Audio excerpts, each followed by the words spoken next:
Itu semangatnya luar biasa loh, sampai Kak Alin ini cari sendiri, nemu sendiri beasiswa yang cakupannya begitu luas. Kayak wow, no word to say sih untuk Kak Alin, ini keren banget. Buat resume, jadi ada tugas harian yaitu buat resume 5.000 kata. Saya yang masih baru mendengar, saya pun ya Allah kayak udah ketinggalan banget gitu.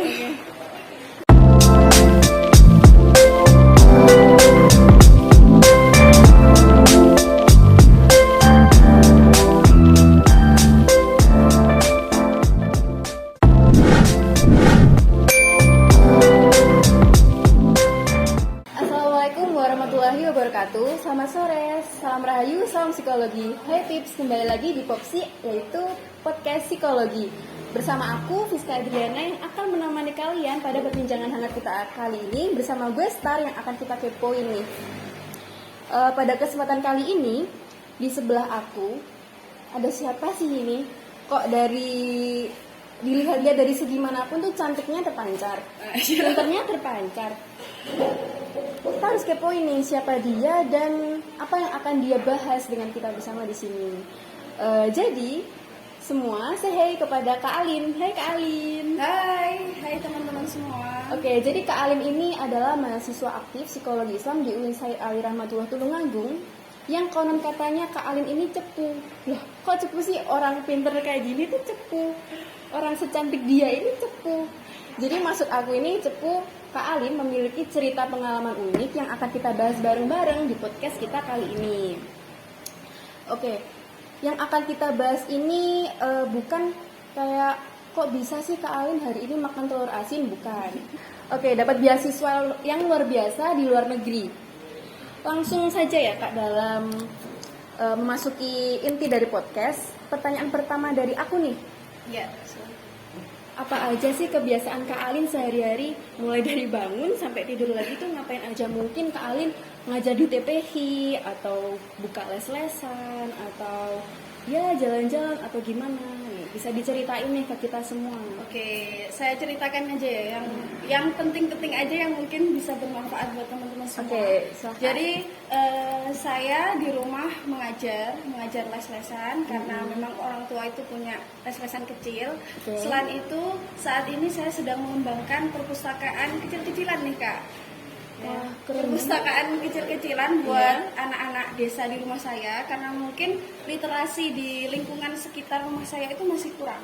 Jadi masih gitu. sedikit sekali. Saya ingin mengembangkan perpustakaan untuk mereka semua supaya minat baca di desa saya itu menjadi naik gitu loh. Oke, kalau boleh tahu ngajar les-lesan itu anak usia berapa atau memang sepantaran Kak Alin atau anak-anak SD, TK? Masih anak-anak SD. Oke, dari kebiasaan sehari-hari Kak Alin aja tuh udah keren.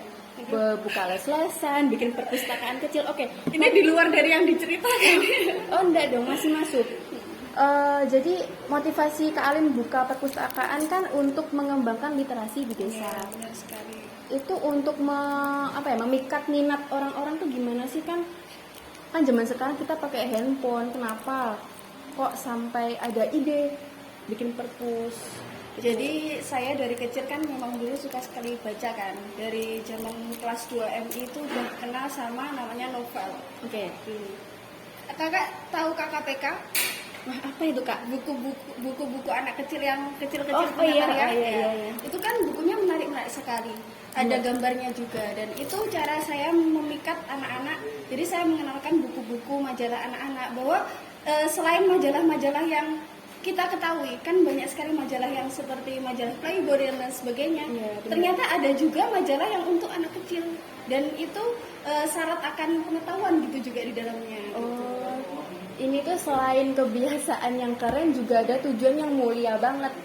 Jadi anak-anak di desa Kak Alin ini pasti punya saya ngeplay. Mas nanti dipotong-potong. Pasti punya ini nih kemampuan kalau dari kecil udah dididik, udah dikasih fasilitas kayak gitu tuh pasti mereka gedenya tuh juga pintar ngikutin Kak Alin. Bener nggak tuh? Ya Bismillah aja. Semoga sih ya. Semoga. Oke, lanjut aja ya Kak. Ya. Kan tadi aku udah nyinggung Kak Alin ini dapat beasiswa di luar negeri di Turki. Ya. Itu kan something great yang orang lain tuh pengen, dan Kak Alin itu bisa. Nah, boleh di-spill dikit gak? Atau banyak sih juga gak apa-apa. Beasiswa yang Kak Alin tempuh, yang Kak Alin jalani itu apa sih? Jadi sekarang kan di media sosial banyak sekali kan, ada yang namanya lembaga-lembaga kepemudaan gitulah istilahnya. Lembaga kepemudaan yang saya ikutin itu namanya International Youth Leader. Jadi International Youth Leader itu ruang bagi pemuda-pemuda yang memang benar-benar pingin keluar negeri nih. Terus dikasih fasilitas dan alhamdulillah kemarin tes dan bisa masuk gitu. Oke, jadi di program beasiswa Kak Alin ini itu sebenarnya fokusnya itu di mana Kak? Terus nanti benefit yang kita dapat itu apa? Jadi fokus dari lembaga yang saya ikutin itu sebenarnya fokusnya ke kepemimpinan, leadership. Jadi di sana akan ada workshop tentang leadership. Terus nanti juga ada kayak diskusi tentang bagaimana kepemimpinan itu berjalan. Terus nanti kita juga benefitnya kita akan ketemu banyak teman dari seluruh Indonesia. Bayangkan, keren nggak? Ini tuh kayak impian semua mahasiswa nggak sih? Iya, pastinya ketemu banyak orang, terus kita diskusi banyak hal. Kita akan dapat pengalaman baru terutama. Terus informasi baru. Ternyata banyak dari teman-teman saya yang saya temuin itu memang benar-benar ketika S2 nanti mereka itu pingin keluar negeri. Jadi mereka pun sudah kayak mulai merancang gitu loh. Merancang, wah saya yang masih baru mendengar, saya pun ya Allah kayak udah ketinggalan banget gitu. Oke, di luar dari beasiswa itu ya Kak, aku kepo nih, di sana itu suasananya seperti apa, terus yang berangkat itu berapa orang, dari mana aja, boleh Kak Alin sebutin nih. Oke. Yang berangkat kemarin itu ada 24 anak. Oke. 24 anak itu dari seluruh Indonesia, terutama yang banyak itu dari Medan, Kalimantan, Sulawesi. Tapi mereka semua kayak kebanyakan berdomisili di Jawa gitu loh. Jadi mereka kuliah di Jawa, terus tapi aslinya asli luar Jawa. Terus pertanyaan seputar cuaca di sana. Iya, cuaca di sana. Kan kita kalau di Indonesia kan cuma ada 2. Itu pun kadang nggak tentu, kayak sekarang musim hujan, terus kalau panas ya panas, terus bahkan sampai setahun pun panas gitu. Kalau di sana tuh kayak gimana sih Kak? Kok kadang kita lihat di Instagram, di berbagai sosial media tuh kayak Turki tuh enak banget. Apalagi tuh banyak kucingnya kan di jalanan. Bisa terkenal sama kucingnya. Iya, kucing jalanan pun itu bagus banget gitu. Banyak terus bagus-bagus gitu. Iya. Perasaan ingin nyulik gitu nggak sih Kak? Iya, ada perasaan gitu sih. Di sana itu cuacanya cuaca dingin ya. Pas saya ke sana itu kan sekitar bulan Januari awal. Jadi cuacanya itu cuaca dingin gitu. Jadi first snow, merasakan salju pertama. Oh, jadi sampai turun salju juga? Iya. Dan itu mungkin Kak Alin di sana kan kita dari Indonesia yang cuacanya seperti ini. Terus Kak Alin ke sana itu mengalami apa ya? Enggak cocokan gitu loh Kak, jet lag. Iya, itu kayak gitu enggak? Iya, sempat gitu juga. Soalnya kan dinginnya memang benar-benar sampai minus 18. Coba di sini kan biasanya 30. Iya, itu udah paling dingin. Dan di sana itu minus 18.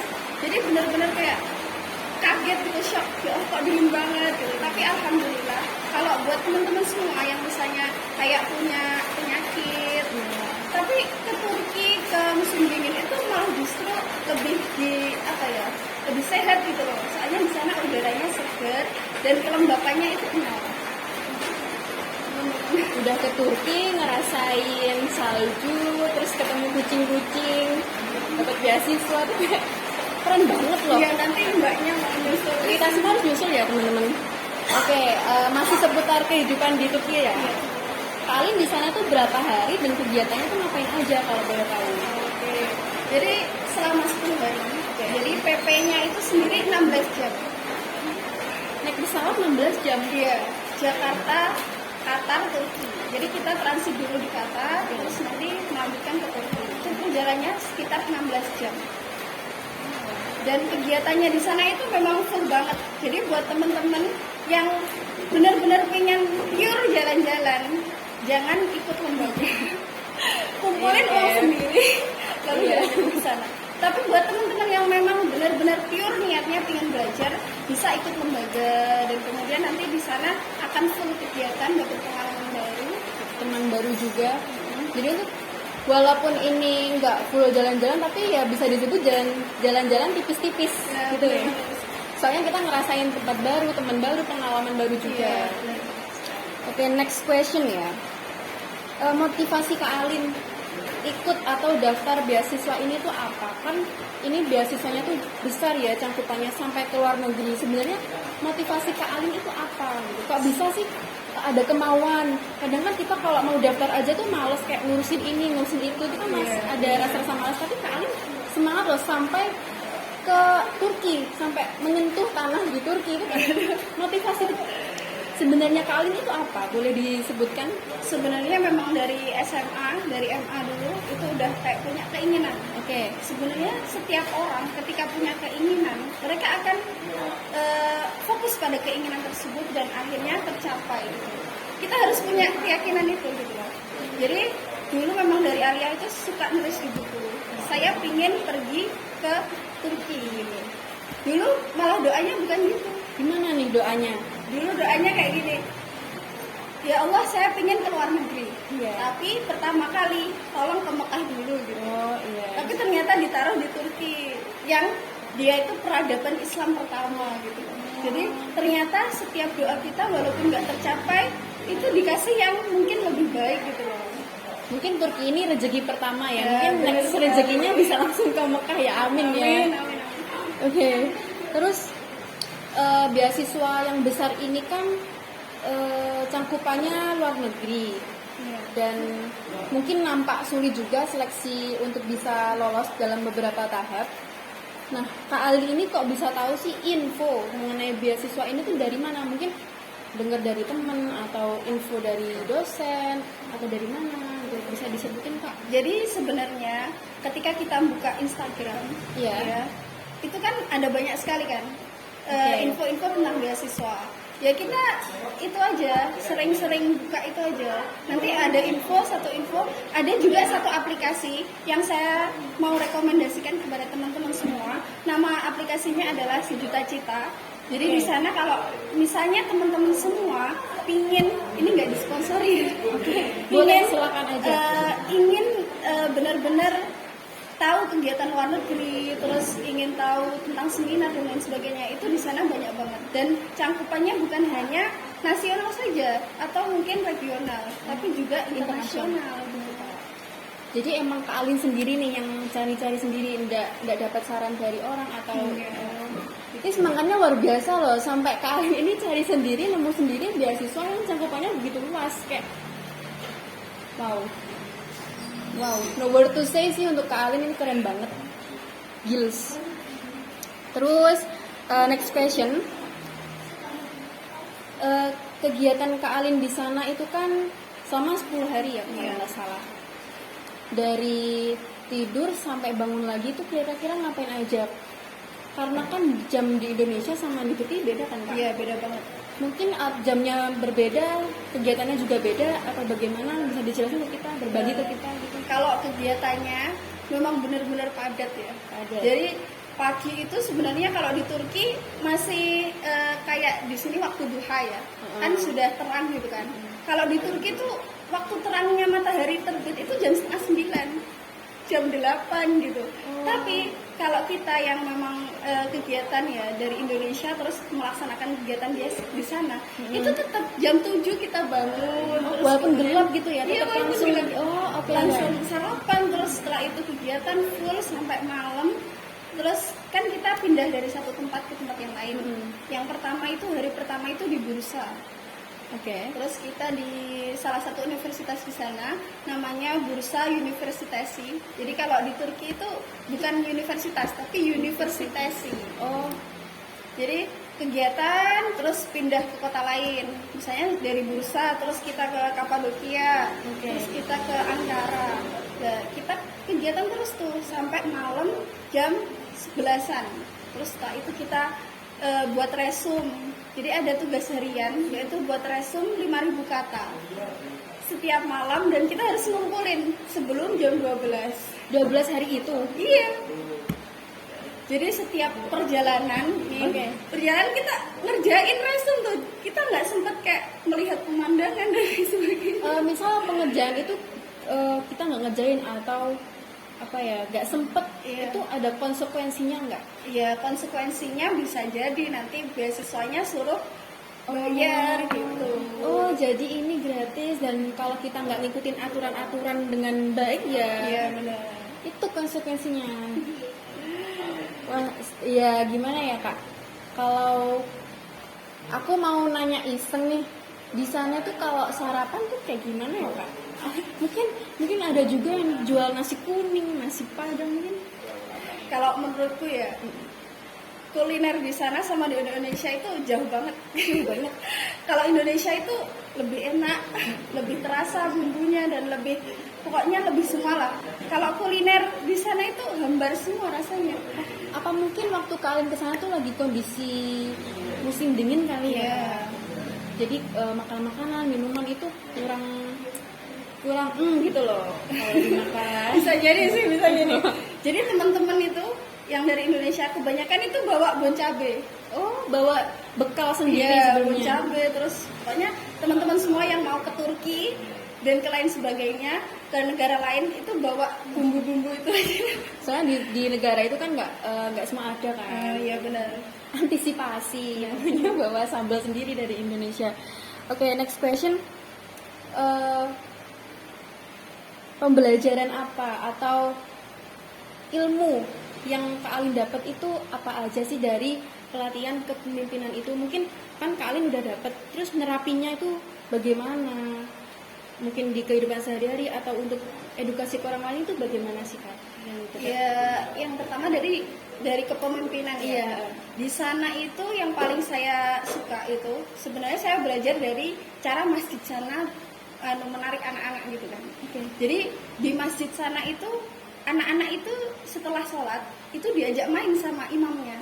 Terus setelah itu mereka diajari tentang ilmu-ilmu agama. Itu sebenarnya bisa kita terapkan di Indonesia. Kayak setelah pembelajaran les kita belajar gitu sama teman-teman, ajak main dulu lah atau apa supaya anak-anak itu mau belajar.